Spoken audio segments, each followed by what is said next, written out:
जब एक खूंखार एलियन पैरासाइट्स आपके दिमाग पर नहीं सिर्फ हाथ पर कब्जा करे तो क्या होगा। तो देखिए इंसानियत और हैरान कुन दोस्ती की इस कहानी को। तो चलते हैं आज की इस कहानी की तरफ। फ्रेंड्स, ये कहानी है एक ऐसे पैरासाइट की जो कि लोगों के कान के जरिए दिमाग में एंटर होकर उनके पूरे दिमाग पर काबू कर लेता है। अब वो पैरासाइट इंसानों को काबू करके उनसे क्या क्या करवाने वाला है, चलिए देखते हैं इस पूरी कहानी में। तो कहानी की स्टार्टिंग में हम देखते हैं कि कई सारे पैरासाइट्स और अजीबोगरीब क्रिएचर्स जो कि गंदे समंदर से बाहर आकर अब शहर की तरफ बढ़ने लगते हैं। इसके बाद हम देखते हैं एक हस्बैंड वाइफ को जो कि आराम से सो रहे थे, लेकिन तभी एक पैरासाइट्स आता है और उस सोते हुए आदमी के कान के अंदर घुस जाता है। थोड़ी देर के लिए वो आदमी काफ़ी बेचैन रहता है, लेकिन फिर वो सुकून से लेट जाता है। अब इसके बाद हम एक लड़के शिंची को देखते हैं जो कि आराम से गाने सुन रहा था। तभी यहाँ पर एक और पैरासाइट उसके कान में घुसने की कोशिश करता है, लेकिन सिंची ने हेडफोन लगा रखे थे, इसीलिए वो पैरासाइट नाक के जरिए अंदर जाने की ट्राई करता है। तभी सिंची उसे देखकर उसे हिट करता है और दूर फेंक देता है। सिंची डरते हुए एक बुक के जरिए उसे मारने की कोशिश करता है, लेकिन वो पैरासाइट उसके हाथ पर काट कर उसके हाथ में एंटर हो जाता है। तभी शिंची घबरा कर एक केबल से अपने हाथ को बांध कर उसे बीच में ही रोक देता है।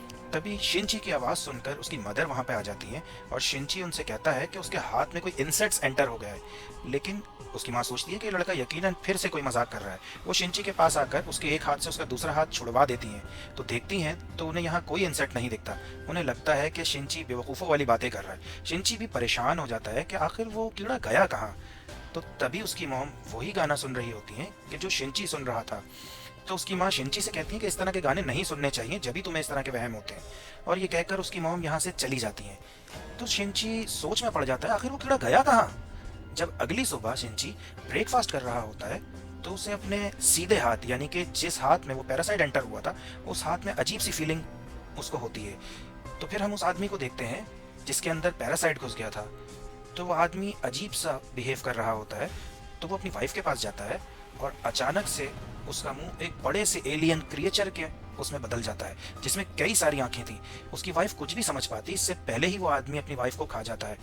यानी कि उस एलियन ने इस आदमी के ब्रेन को पूरी तरह से अपने कंट्रोल में करके इसे एक क्रिएचर में तब्दील कर दिया है। अब हम फिर से शिंची को देखते हैं जो कि अपनी दोस्त सातोमी के साथ स्कूल जा रहा था, लेकिन आज शिंची का बिहेवियर बहुत चेंज लग रहा होता है और उसके सीधे हाथ पर उसका कोई भी काबू नहीं था। वो सातोमी को रॉन्ग प्लेस पे टच करता है। तो सातोमी उससे गुस्सा होकर चले जाती है। फिर क्लास में स्टडी करते हुए उसका रेजर नीचे गिर जाता है। जब शिंची उसे उठाने के लिए अपने हाथ को आगे बढ़ाता है तो वो क्या देखता है कि उसका हाथ आगे बढ़ गया और रेजर उठा लिया। इसके बाद बास्केट खेलते हुए शिंची बॉल को काफी दूर से अपने सीधे हाथ से रिंग में डाल देता है। शिंची भी कंफ्यूज हो जाता है कि उसके हाथ के साथ आखिर ये सब हो क्या रहा है। इसीलिए वो वापस घर आकर इंटरनेट पर इस बारे में सर्च करना शुरू करता है। तभी उसके हाथ से एक आई बाहर आती है। शिंची उसे देखकर हैरान हो जाता है, लेकिन वो आंख वापस उसके हाथ के अंदर चले जाती है। शिंची अब अपना हाथ काट कर आंख निकाल कर देखने ही वाला था, लेकिन तभी उसका हाथ एक बड़े से स्नेक में बदल जाता है और उसे पूरी तरह डरा देता है। फिर उसका हाथ एक छोटे क्रिएचर में बदल जाता है। शिंची उसे देखकर काफी हैरान हो जाता है, डर जाता है। तो वो क्रिएचर कहता है कि मैं फेल हो गया। शिंची सोचता है कि मेरे हाथ को क्या हो गया। तो वो क्रिएचर भी कहता है कि ये मेरे हाथ को क्या हो गया। अब वो क्रिएचर क्या करता है कि जो शिंची कहता है वही दोहराने लगता है। फिर वो शिंची को बताता है कि मैंने तुम्हारा हाथ खा लिया है। वो क्रिएचर शिंची से कहता है कि तुम मुझे बात करना सिखाओ। और दूसरी तरफ हम उसी पर्सन को देखते हैं जिसकी बॉडी पर उस एलियन ने कब्जा कर लिया था। तो वो एलियन पैरासाइट टीवी के जरिए इंसानों की बोलचाल, उनकी बातचीत सीख रहा होता है और उसने उस आदमी की वाइफ को भी तो खा लिया था। जब अगली सुबह सिंची सोकर उठता है तो वो देखता है कि वही क्रिएचर जो कि उसके हाथ से जुड़ चुका है वो उसके लैपटॉप और बुक से इंसानों के मुतालिक इन्फॉर्मेशन जमा कर रहा है। शिंची उससे कहता है कि मैं हॉस्पिटल जाकर तुम्हें अलग करवा दूंगा। तो एलियन कहता है कि मैं तुम्हारे हाथ की सेहत से जुड़ा हुआ हूँ, इसीलिए तुम्हें अपना पूरा हाथ कटवाना पड़ेगा। तो शिंची कभी भी ये बात नहीं कर सकता। तो वो पैरासाइट शिंची को बताता है कि वो उसकी पूरी बॉडी पर कब्जा करने की कोशिश कर रहा था, लेकिन शिंची ने जब उसको हाथ में ही रोक लिया तो इसके बाद वो उसके हाथ पर ही कब्जा कर पाया और अब वो दोनों एक दूसरे से जुड़ चुके हैं। ये क्रिएचर कहता है कि तुम मेरे मेहमान हो और मैं अपने होस्ट के बगैर कुछ भी नहीं कर सकता। तो वो क्रिएचर कहता है कि तुम मुझे मिगी बुलाओ। मिगी शिंची के जरिए स्कूल में बहुत सारी बुक्स पढ़ता है और इंसानों से रिलेटेड बहुत सी इन्फॉर्मेशन जमा करता है और जानता है। वो स्टूडेंट्स को फाइटिंग प्रैक्टिस करते हुए देखता है और मिगी सिर्फ उन्हें देखकर ही फाइटिंग स्किल्स भी सीख लेता है। अब इसके बाद हम पेंटिंग क्लास में जब शिंची को देखते हैं जो कि अपनी पेंटिंग पर काम कर रहा था, तभी सातोमी यहाँ आती है और कहती है कि अगर तुमने फिर से वो सब किया ना तो मैं तुम्हारी जान ले लूंगी। इसके बाद सातोमी शिंची की पेंटिंग देखती है और यहाँ से चली जाती है। अब स्कूल के बाद शिंची जब रात में बात ले रहा था, तभी मिगी कहता है कि मुझे तुम्हारी बॉडी को इन्वेस्टिगेट करना है। मिगी शिंची की पूरी बॉडी को देखने लगता है। यहाँ मिगी और शिंची में अच्छी दोस्ती हो जाती है और मिगी शिंची को कोई नुकसान नहीं पहुंचाता। लेकिन इसी शहर में कई सारे पैरासाइट्स ने कई लोगों की बॉडी पर कंट्रोल कर लिया था और वो पैरासाइट लोगों को मार कर खा रहे थे। ये खबर पूरे ही शहर में फैल जाती है, लेकिन किसी भी नॉर्मल इंसान को ये पता ही नहीं होता कि लोगों को कौन मार रहा है। अब एक दिन शिंची बस से जब कहीं जा रहा होता है, तभी मिगी शिंची से कहता है कि मुझे यहाँ पर किसी अपने जैसे पैरासाइट होने का एहसास हो रहा है। तो मिगी शिंची को यहीं उतरवाकर उसे एक शॉप में ले जाता है जहाँ इन्हें एक आदमी दिखता है।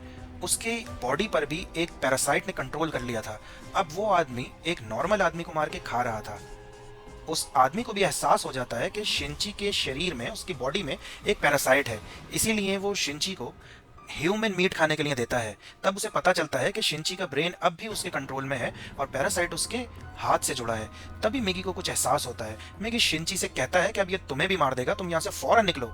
शिंची फौरन बाहर निकलने की कोशिश करता है, लेकिन उससे दरवाजा नहीं खुलता।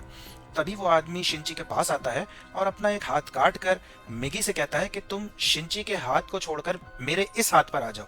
लेकिन मिगी और शिंची में एक अच्छी फ्रेंडशिप हो जाती है, इसलिए मिगी उसके हाथ पर जाने से मना कर देता है।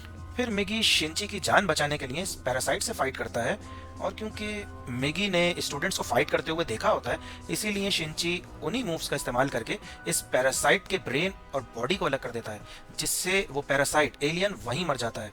तभी वहां देखते हैं कि कोई आने लगा। शिंची बैक साइड के दरवाजे से, जहां से वो आया होता है, वहीं से बाहर भाग जाता है। शिंची अपनी मॉम को इस बारे में कुछ भी नहीं बताता। यहीं अब इसी सिटी में काफी सारे लोग गायब हो रहे थे और उनकी डेड बॉडीज मिल रही थी। शिंची के अलावा कोई भी नहीं जानता था कि उन्हें एलियन मार कर खा रहे हैं, क्योंकि शिंची मिगी से कहता है कि तुम अपने पैरासाइट दोस्तों से कहो कि वो लोगों को मारकर ना खाएं।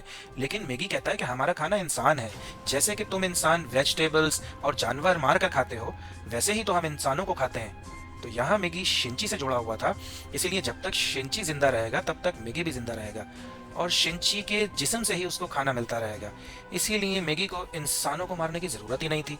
और मिगी शिंची को थ्रेट भी देता है कि अगर तुमने मुझे कोई नुकसान पहुंचाने की कोशिश की तो आई विल किल यू। तो शिंची उसे कहता है कि तुम एक डेमन हो और सोने लेट जाता है।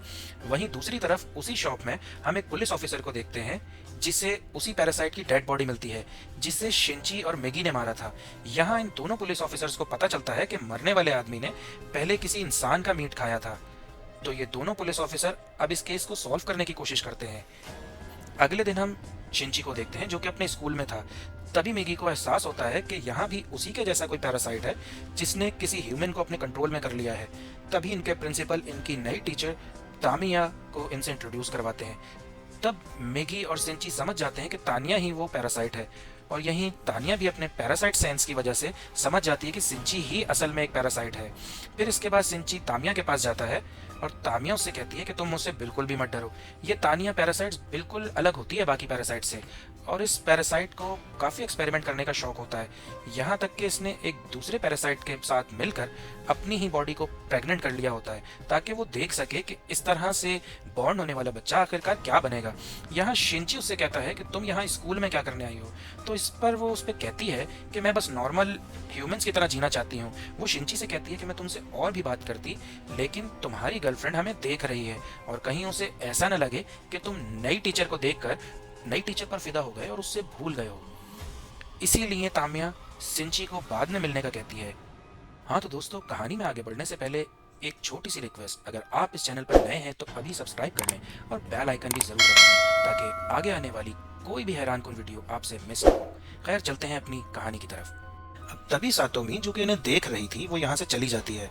तामिया शिंची से कहती है कि तुम मुझे आफ्टर स्कूल मिलो और मिगी भी तानिया से मिलने के लिए तैयार हो जाता है। वो शिंची से कहता है कि मैंने पहली बार ऐसा पैरासाइट देखा है जो इतने आराम से अपने होस्ट की बॉडी में रह रहा है। ये बात बहुत हैरानकुन होती है। अब शिंची उसके बारे में और ज़्यादा जानने के लिए तामिया से मिलने के लिए जाता है। तामिया ने यहाँ पर दो और पैरासाइट्स को भी बुलाया होता है, जिनमें से एक हाई स्कूल स्टूडेंट शिमाडा होता है और दूसरा एक ऑफिसर मिस्टर ए होता है। ये दोनों तामिया के साथ मिले हुए होते हैं। तामिया शिंची और मिगी को इन्फॉर्म करती है कि हम पैरासाइट्स को सरवाइव करने के लिए आपस में मिलकर रहना होगा, इसीलिए हमने आपस में मिलकर पैरासाइट नेटवर्क क्रिएट किया है और हम सब एक दूसरे से जुड़कर इन्फॉर्मेशन पास आउट करते हैं ताकि हम सब ह्यूमंस के बीच हाइड होकर रह सकें और अपने लिए रोज इंसानों को मार कर भी खा सकें। तानिया शिंची से भी इनके नेटवर्क में जुड़ने का कहती है, लेकिन शिंची कहता है कि मैं पूरी तरह से तुम लोग जैसा नहीं हूँ क्योंकि तुम सब एक मॉन्स्टर हो। तभी तामिया कहती है कि हाँ, हम सब एक मॉन्स्टर में तब्दील हो चुके हैं, इसीलिए हमने मिस्टर ए के साथ मिलकर एक एक्सपेरिमेंट भी कर दिया है जिसकी वजह से मैं प्रेग्नेंट हो चुकी हूँ, क्योंकि हम दोनों ही पैरासाइट हैं। इसीलिए जो बेबी है वो आखिर क्या होगा। इस पर मिगी फौरन कहता है कि तुम दोनों ने वो इंसानों की बॉडी में किया है, इसीलिए तुम्हारे इनसाइड एक ह्यूमन बेबी ही है। तभी तामिया ही कहती है कि फिर हम दोनों कौन है? अगर हमारे अंदर ह्यूमन बेबी है तो असल में हम कौन है? हम बस इस बॉडी के जरिए जी रहे हैं। तो तामिया कहती है हमारे जीने का मकसद क्या है? तो वो कहती है कि इसीलिए हमने हमारा नेटवर्क बनाया है और हमने पैरासाइट के फ्यूचर के बारे में सोच रही हूँ। और वो सिंची को थ्रेट देती है कि अगर तुमने हमारा साथ नहीं देना तो हमारे खिलाफ कुछ भी करने की ट्राई भी मत करना, वरना मैं 3 सेकंड में पूरे स्कूल को जो है मार डालूंगी, खत्म कर दूंगी। सिंची काफी डर जाता है। अब ये तीनों एक एक करके सिंची की डरा हुआ फेस देखकर यहाँ से चले जाते हैं। तभी मिगी को कुछ फील होता है और मिगी सिंची को कहता है कि मिस्टर ए से जो है ना अपने आप को बचा के रखना, मुझे वो बंदा ठीक नहीं लगा। अब इसके फौरन बाद हम एक घर को देखते हैं जहां पर काफी ज्यादा सुकून होता है, जहां मिस्टर ए और शिमाडा यानी कि वही दोनों पैरासाइट एलियन जो कि इंसानों को खा रहे थे, तब वो दोनों तामिया के पास जाते हैं तो देखते हैं कि तामिया खुद पर एक्सपेरिमेंट कर रही थी, इसीलिए वो इंसानों के बजाय इंसानों की तरह रहने की कोशिश कर रही थी। खाने के बजाय उन्हें वो इंसानों के जैसा खाना ही खाती है। वो कहती है कि मैं इंसानों के बीच रहने के लिए हमें इंसानों की तरह ही सोचना पड़ेगा, तभी हम यहाँ पे सर्वाइव कर पाएंगे। वहीं दूसरी तरफ शिंची काफी ज्यादा जो है ना हैरान होता है। वो अपनी मॉम को भी नहीं बताता। वो अपनी मॉम से कहता है कि आप घर में ही रहना, क्योंकि उसे इस बात का इल्म होता है कि बाहर बहुत सारे पैरासाइट्स हैं जो कि इंसानों को बुरी तरह से मारकर खा रहे हैं। इसीलिए वो शिंची की बात पर ध्यान नहीं देती क्योंकि उसे इस बारे में पता नहीं होता। अब एक दिन रात में शिंची जब अपने घर आ रहा होता है तो उसका सामना मिस्टर ए से होता है और मिस्टर ए को यह बात पता होती है कि उस शॉप में जो पैरासाइट मरा था उसे शिंची और मैगी ने ही मिलकर मारा था। इसीलिए मिस्टर ए शिंची को मारने के लिए उस पर हमला कर देता है, लेकिन मैगी शिंची को बचा लेता है। मैगी मिस्टर ए से फाइट शुरू कर देता है। इन दोनों में काफी ज्यादा स्ट्रॉन्ग फाइट चल रही होती है। तभी मिस्टर ए की तरफ शिंची आगे बढ़ता है और मिस्टर ए को एक लोहे के पाइप से मार देता है, जिससे मिस्टर ए की बॉडी से खून निकलना शुरू हो जाता है। अब क्योंकि ये पैरासाइट एक इंसान की बॉडी में था, इसीलिए जब ये बॉडी कमजोर होती है तो पैरासाइट भी कमजोर होकर वहीं गिर जाता है। शिंची फौरन यहाँ से भागकर अपने घर आ जाता है, लेकिन वहां वो पैरासाइट अपनी बॉडी से रॉड आर पार कर देता है, जिससे खून बहना बंद हो जाता है और वो पैरासाइट जिंदा बच जाता है। लेकिन उसे सरवाइव करने के लिए अब एक नई बॉडी चाहिए होती है। तभी इस रास्ते से शिंची की मॉम गुजर रही होती हैं और ये पैरासाइट मिस्टर ए की बॉडी को छोड़कर शिंची की मॉम की बॉडी में चला जाता है। फिर थोड़ी देर बाद हम देखते हैं कि मैगी को एहसास होता है कि मिस्टर ए वाला पैरासाइट उनकी तरफ ही आ रहा है। वो शिंची को छुपने के लिए कहता है। शिंची एक नाइफ लेकर वहीं पर छुप जाता है। तो थोड़ी देर बाद उसकी मॉम घर आती हैं तो मिगी समझ जाता है कि मिस्टर ए वाला पैरासाइट अब उसकी मॉम की बॉडी में एंटर हो चुका है। लेकिन शिंची के लिए ये बात यकीन करना बहुत ज्यादा मुश्किल होती है। तभी वो पैरासाइट डायरेक्ट शिंची के हार्ट पर हमला करता है और उसके हार्ट को जख्मी कर देता है। तो शिंची वहीं पर गिर जाता है। शिंची की बॉडी में एक होल हो जाता है। फिर वो पैरासाइट यहाँ से कहीं और चला जाता है। यही शिंची अब मरने ही वाला होता है, लेकिन मैगी शिंची को बचाने के लिए उसके हाथ से निकलकर उसकी बॉडी में चला जाता है और आहिस्ता आहिस्ता वक्त गुजरता है और कुछ दिन गुजर जाते हैं। मिगी शिंची के हाथ में दोबारा से वापस आ जाता है और शिंची जाग जाता है क्योंकि शिंची अब बिल्कुल ठीक हो जाता है। फिर मिगी उसे बताता है कि मैंने तुम्हारे हार्ट को ठीक करने के लिए अपने एक हिस्से को वहीं पर छोड़ दिया, जिससे तुम्हारा हार्ट वहीं से वापस रिकवर हो गया और तुम्हारी जान बच गई। मगर यहाँ शिंची दोबारा से जिंदा होने से बिल्कुल भी खुश नहीं था। उसके लिए जिंदगी में अब कुछ भी नहीं बचा था। यहाँ शिंची खूब ज्यादा चीख चीख कर रोता है और फिर नेक्स्ट डे शिंची तामिया के पास जा रहा था, तभी उसे रास्ते में सातोमी मिलती है। सातोमी उससे बातचीत स्टार्ट करती है, लेकिन शिंची का बिहेवियर फिर से बदलना शुरू हो जाता है। वो सातोमी से बात नहीं करता और भागता हुआ डायरेक्ट तामिया की तरफ आ जाता है। वो तामिया से कहता है कि मिस्टर ए कहाँ है, लेकिन तामिया कहती है कि उसे तो तुमने मार दिया। यहाँ तामिया सब कुछ जानती थी, लेकिन फिर भी वो बनकर दिखा रही थी और एक्टिंग कर रही थी। मिगी तामिया को बता रहा था कि मिस्टर ए ने उस पुलिस ऑफिसर की बॉडी को छोड़कर शिंची की मॉम की बॉडी को ले लिया है। तो शिंची फौरन कहता है कि मिस्टर ए तुमसे जुड़ा हुआ था, इसलिए तुम्हें पता होगा कि वो कहाँ है। तो तामिया साफ साफ इस बात से इनकार कर देती है और कहती है कि मुझे नहीं पता। तो शिंची उसे डराने के लिए एक चाकू निकालता है, लेकिन तामिया इन दोनों को ही डराकर यहाँ से भागने लगती है। तभी शिंची उसकी तरफ चाकू जो है वो फेंक के मारता है, लेकिन वो नाइफ पकड़कर वापस शिंची की तरफ फेंक देती है। वो जानबूझकर शिंची को नहीं मारती, फिर वो यहाँ से चली जाती है। और वहीं पर उन ऑफिसर को मिस्टर ए यानी कि उस पुलिस ऑफिसर की डेड बॉडी मिलती है। जब इन्हें पता चलता है कि उस शॉपकीपर और पुलिस ऑफिसर को मारने वाला एक ही शख्स है। लेकिन ये दोनों एक बात से परेशान थे, क्योंकि पुलिस ऑफिसर ने मरने से पहले भी कई इंसानों को खाया होता है, और फिर सर्च करने से इन्हें ये बात पता चल गई थी कि इन्होंने जो रूमर सुनी है कहीं वो सच तो नहीं। क्योंकि इस सिटी में ये बात फैल चुकी थी कि पैरासाइट यानी कि एलियन इंसानों की बॉडी में छुप कर रह रहे हैं, लेकिन इन लोगों को लगता है कि सब रूमर्स हैं। वहीं दूसरी तरफ सिंची हर जगह अपनी मॉम को सर्च कर रहा होता है। तभी एक दिन वो एक ऐसी जगह पर पहुंच जाता है जहां पर कुछ पॉलिटिशियंस लोगों के बीच वोट मांग रहे थे। अब मिगी और शिंची को एहसास होता है कि जो पॉलिटिशियन लोगों से वोट मांग रहा है वो भी एक पैरासाइट है, और उसके अलावा यहाँ कई सारे पैरासाइट्स पहले से मौजूद हैं। मिगी ये देखकर चौंक जाता है। वो शिंची से कहता है कि पैरासाइट ने इतनी तरक्की कैसे कर ली है कि वो पॉलिटिक्स में भी घुस चुके हैं। तो मिगी काफी खुश होता है। वो सोचता है कि एक दिन पैरासाइट्स एलियन इस पूरी दुनिया को अपने कंट्रोल में कर लेंगे। अब तभी इनके घर में वो दोनों पुलिस ऑफिसर आ जाते हैं। उन्हें शिंची पर शक होता है, इसीलिए वो शिंची से इन्वेस्टिगेशन शुरू करते हैं। लेकिन शिंची काफी ज्यादा चालाकी से इनसे झूठ बोल देता है और वो दोनों यहाँ से चले जाते हैं। शिंची काफी दिनों के बाद स्कूल जाता है तो यहाँ उसे सातोमी मिलती है। फिर यहाँ वही लड़का शिमाडा आता है। तामिया ने इसका इसी स्कूल में ट्रांसफर करवा दिया होता है ताकि वो शिंची पर नजर रख सके। शिमाडा सातोमी के सामने शिंची से पहली बार मिलने का दिखावा कर देता है और फिर यहाँ से चला जाता है। यहाँ तामिया इन दोनों को देख रही होती है, क्योंकि यहाँ शिमाडा और तामिया दोनों को यह पता चल रहा था कि जब से मिगी ने अपनी सेल की मदद से शिंची की जान बचाई है, तब से शिंची की बॉडी में काफ़ी चेंज आ रहे हैं।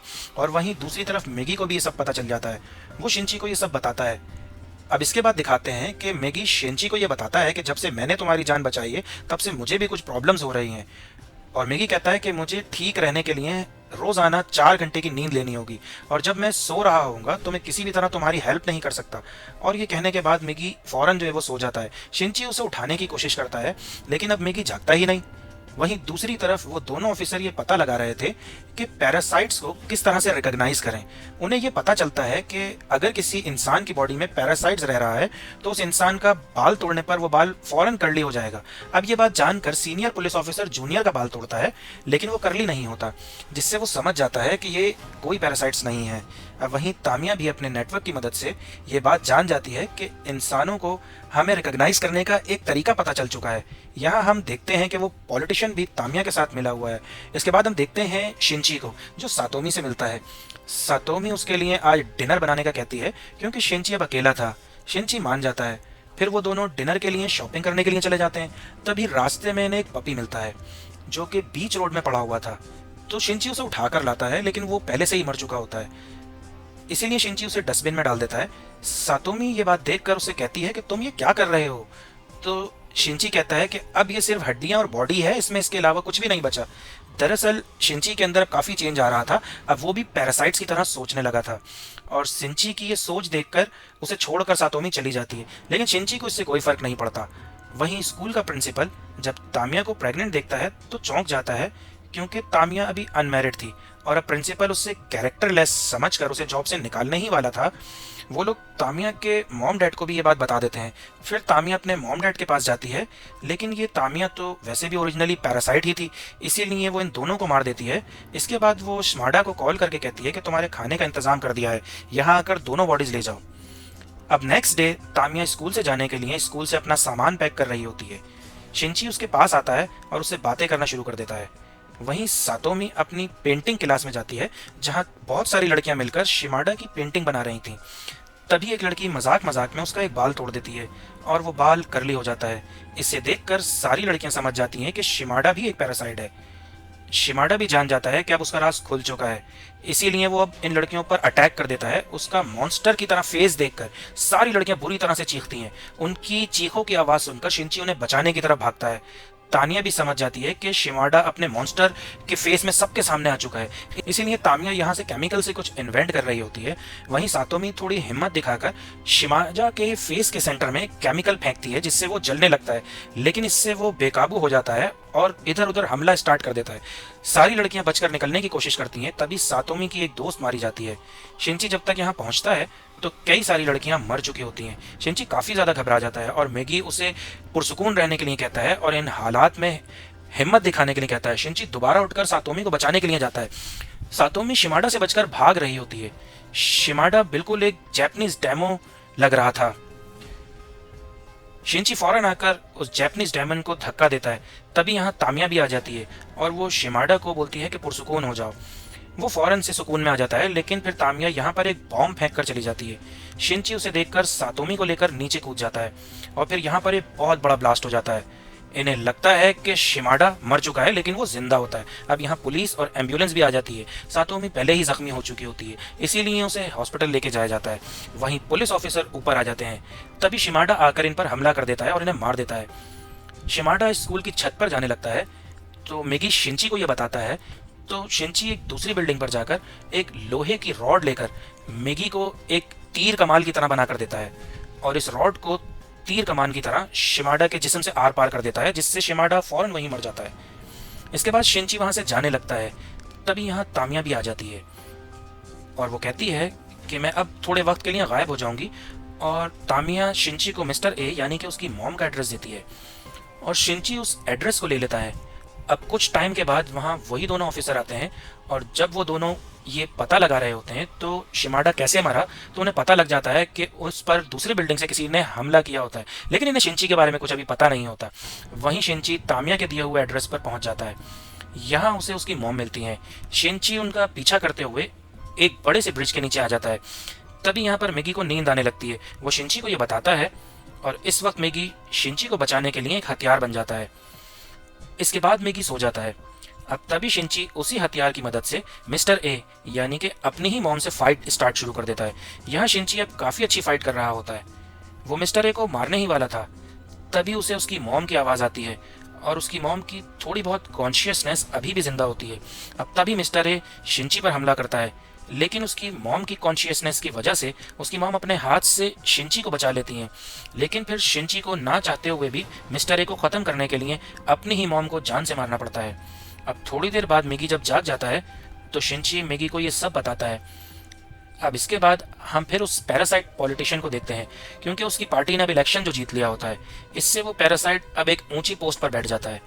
लेकिन इसी वजह से उन्हीं दोनों पुलिस ऑफिसर को हेडक्वार्टर बुलाया जाता है और दूसरी टीम का चीफ इनसे पैरासाइट के बारे में सारी इन्फॉर्मेशन जमा करता है, क्योंकि अब इंसानों को ये पता चल चुका होता है क्योंकि पैरासाइट्स इनके बीच में छुपकर रह रहे हैं। इसीलिए ये इंसानों को बचाने के लिए ये लोग एक ऑपरेशन स्टार्ट करने वाले हैं जिसका नाम है ह्यूमन लाइफ प्रोटेक्शन।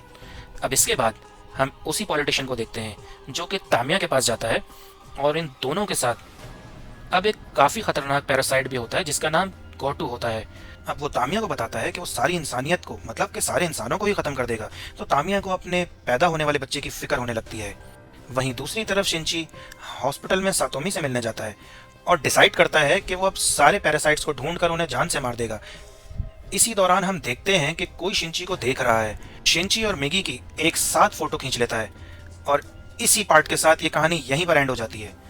दोस्तों, ये कहानी अभी नामुकम्मल है, लेकिन अगर आपको इस कहानी का सेकंड पार्ट भी देखना है तो इस वीडियो को लाइक करें और कमेंट्स में नेक्स्ट पार्ट जरूर मेंशन करें। अगर आपको ये वीडियो पसंद आई हो तो हमारे चैनल को सब्सक्राइब करें और बेल आइकन को भी दबा दें। मिलते हैं नेक्स्ट वीडियो में।